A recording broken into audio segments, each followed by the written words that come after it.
All right. Welcome back to the GSMC Wrestling Laureate podcast brought to you by the GSMC Sports Network. I'm your host, Eric Rodriguez, here every Monday through Friday, 8 p.m. Pacific time, 11 p.m. Eastern time, giving you guys all the cool things about wrestling, everything you love, definitely what I love. Us wrestling fans, we're a huge fandom. Got to stay together. Wrestling has kind of been accepted more normally, normally lately. I don't know if that's weird to say because I feel like as soon as people kind of realize that wrestling is just like, it's wrestling. It's an entertainment. It's kind of watching your favorite. I don't. I'm not trying to sound like It's like watching your favorite entertainment with full of action, drama.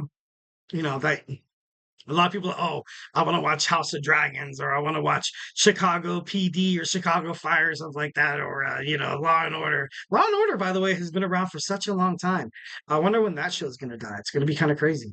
But anyways, the GSMC Wrestling the Word podcast takes you behind the curtain, takes you, behind the stage.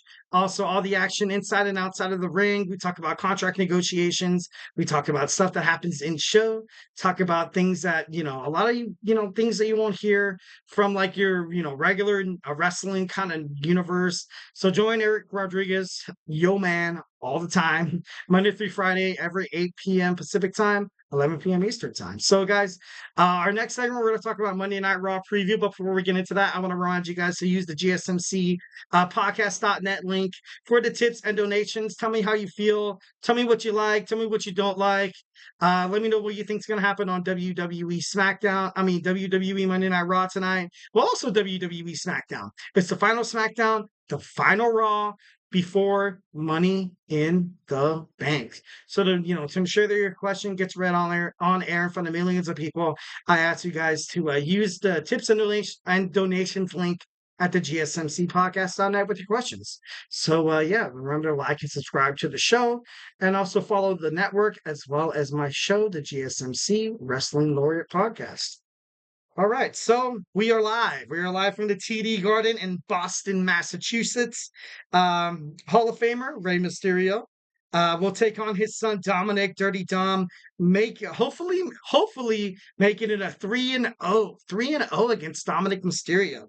I think that'd be pretty badass, honestly, in my opinion. I would love to see Dominic spanked, figuratively, of course, on condoning, people hitting their kids and stuff like that. But right now, Dirty Dom needs to be taught a lesson. Just kidding.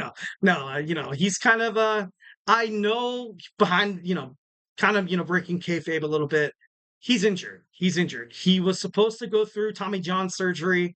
Obviously, did not kind of go through it. It was told that he was going to kind of rehab his injury, kind of on the low key.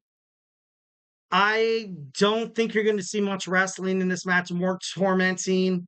Maybe Judgment Day kind of gets involved.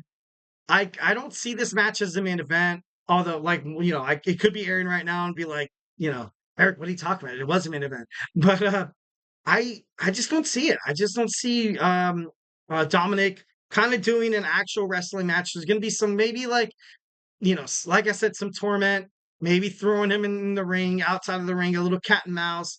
Judgment Day gets involved. Braun Strowman gets involved. The LWO gets involved. But I don't know. It's going to be crazy. It's going to be crazy. I could ultimately see if I had to kind of, if I put my wrestling cap on and I was like, okay, how would I dictate this match to the point where Rey Mysterio still kind of looks badass and looks like he can kick his ass's son, or if I can have his son, still in that hero role, but you know, still being Dirty Dom. I think if I had to do it, I would put like maybe Liv Morgan breaks up the match. She stands in front of Dominic Mysterio like Dom did in front of Rey Mysterio last week, and then Zelina Vega comes out, and then that's when the challenge with Liv Morgan kind of happens. I feel like that would be pretty badass. I feel like that would be the best way for Dom not to get hurt, and also Rey Mysterio to still kind of go out as a G-Dog baby. No, I think that'd be pretty badass. All right, moving on, we have Liv has recently been helping the Judgment Day. She helped them reclaim the WWE World Tag Team titles from The Miz and Awesome and not Awesome and R-Truth. So it's kind of crazy when Rhea Ripley returns. It's gonna be probably the biggest face in the world of wrestling right now. Can I say that? I think so. I honestly do think so because before even Rhea Ripley kind of got injured before she kind of left the boat there, and I don't know. It's just kind of crazy. It's just kind of crazy the way Liv Morgan's character is kind of going right now. She cannot lose her first match against Rhea Ripley. Like when Rhea comes back, I would think it would be stupid for WWE to automatically put the WWE World Women's Championship back on her because it would just create for just nothing, just so much like nothing. But if you had Liv Morgan defeating Rhea Ripley thanks to Dominic Mysterio, kind of, kind of destroying Mommy's, rematch clause to the point where she has to make it back up to the top again through the bottom because Rhea Ripley's just so dominant. She's just a sure win. She's just a sure thing. Whenever you watch her fighting, you're like, dude, this girl's gonna, you kind of know she's gonna win. So, to establish a good character for Liv Morgan, which I pray the WWE does, because still, as a wrestling fan, I still watch Liv Morgan on TV, and I'm like, man, I still kind of don't buy it. Once, you kind of see it with Liv Morgan, a lot of speculations, in terms of, wrestling fans highly criticize this on social media, like Bailey, like Cody Rhodes, where you're not really that great of a champion, like getting attention and stuff like that via social media. You're more of a chaser. Your journey, your attention is better once when you're trying to chase the championship. All the obstacles, all the momentum, all the charisma you kind of have to create to kind of win over the crowd, to ultimately win the championship. But in terms of professional wrestling, this is obviously an entity, kind of an issue that has been, kind of hard. It's been hard to kind of master. Whenever that kind of happens, usually they go, okay, let's turn this person heel, see how that feels. But sometimes that doesn't always work. So, should be interesting to find out what happens when Rhea Ripley comes back. Next, you're going to see a triple threat match: Zoe Stark against Dakota Kai and Ivy Nile. Money in the Bank women's qualifier. I honestly really would love to see Zoe Stark win, and I just say Zoe Stark because she's been in the WWE ever since being called up by WWE NXT. I doubt they would let Dakota Kai win because obviously you kind of have the Io Sky. I think Dakota Kai and Kairi Singh are most likely going to jump toward the WWE Women's World Titles once again. Bringing it back to Damage Control. Ivy Nile, like I believe in Ivy Nile, like she's a dog. She's the pit bull of the Creed brothers and stuff like that. I probably would think the best person to kind of hold their own in terms of the Money in the Bank would probably be Zoe Stark. All right, next we have Zelina Vega to challenge Liv Morgan for the WWE Women's World Championship. Excuse me. Once that something that I kind of credit AEW, Ring of Honor, and also TNA is that I love the Proving Ground match. The Proving Ground match is if the competitor lasts longer than 10 minutes, or if they win the match, they get a future title shot. So I feel like Zelina Vega needs to challenge Liv Morgan because Liv Morgan has not defended her championship like at all.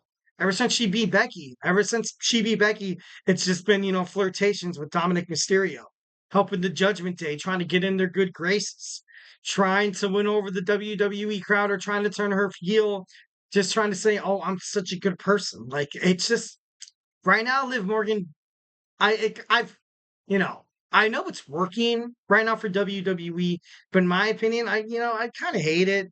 I've always kind of hated romantic relationships within the WWE. You've seen it fail quite a lot, but I feel like for Liv Morgan to have a successful, kind of successful career as a champion, WWE kind of needs to do this right. And these next 2 weeks in Money in the Bank, and obviously the Raw before Money in the Bank is crucial. All right, and we have Sheamus against Drew McIntyre against Ilya Dragunov. I think Drew McIntyre wins this match. The briefcase that's been cursing him every single time He lost his championship was because he was cashed in on. I think now the shoe goes on the other foot. Drew McIntyre wins the briefcase. Then you have Karrion Kross. Karrion Kross against Xavier Woods. Will Xavier Woods finally turn on his brother, Kofi Kingston? Maybe. I don't want to see it happening. Honestly, I don't really see a point. Like you're gonna have that, like the promos with Karrion Kross pumping up Xavier Woods, be like, "You can do this. You got this. You're a monster. You can do this all by yourself." Like, dude, honestly, no one wants to see that crap. Me as a WWE fan, I'm like, dude, I really don't want to see that. I would rather see them trying to make a stab at the WWE Tag Team Championship once again. And then lastly, we got Uncle Howdy. You got the Wide Six out there. We still got to, anticipate some kind of, I don't know if Pat McAfee's going to be there on Monday Night Raw. I think he is. I'm like 97% sure. Also, we're going to see more confrontations between Seth Rollins and Damian Priest. So make sure you tune into a WWE Monday Night Raw happening as we speak. Can't wait to watch it, have it on record. Can't wait to dive on into it. Well, guys, without further ado, our third segment, we're going to talk about men's wrestling power rankings. Shoot in the chat. Who do you think the top 10 wrestling junkies are in terms of the men's division? Who's the most powerful? Is it going to be Moose, Matt Hardy, Jeff Hardy, Nick Nemeth? Is it going to be, Cody Rhodes? Give me your list. I want to hear what you guys have to say about this. So once again, do not go anywhere. We will be right back.